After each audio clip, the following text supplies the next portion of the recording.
Neat ಸೇರಿದಂತೆ ವಿವಿಧ ಸ್ಪರ್ಧಾತ್ಮಕ ಪರೀಕ್ಷೆಗಳಲ್ಲಿ ನಡೆದಿರುವಂತಹ ಅಕ್ರಮಗಳನ್ನು ಖಂಡಿಸಿ ದೆಹಲಿಯಲ್ಲಿ ಕಾಕ್ರೋಚ್ ಜನತಾ ಪಾರ್ಟಿ ನೇತೃತ್ವದಲ್ಲಿ ನಡೆದಂತಹ ಚಲೋ ಸಂಸತ್ ಪ್ರತಿಭಟನೆ ಉದ್ವಿಗ್ನತೆಗೆ ತಿರುಗಿದೆ.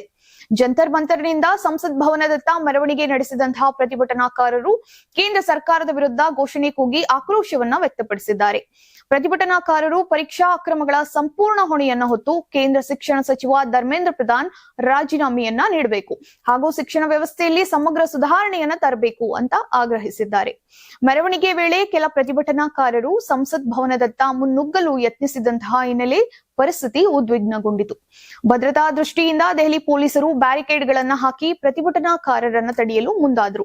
ಈ ವೇಳೆ ಪ್ರತಿಭಟನಾಕಾರರು ಮತ್ತು ಪೊಲೀಸರ ನಡುವೆ ತಳ್ಳಾಟ, ನೂಕಾಟ ನಡೆದಿದ್ದು, ಪರಿಸ್ಥಿತಿಯನ್ನ ನಿಯಂತ್ರಿಸಲು ಪೊಲೀಸರು ಲಾಠಿ ಪ್ರಹಾರ ಹಾಗೂ ಅಶ್ರುವಾಯು ಪ್ರಯೋಗಿಸಿದ್ರು.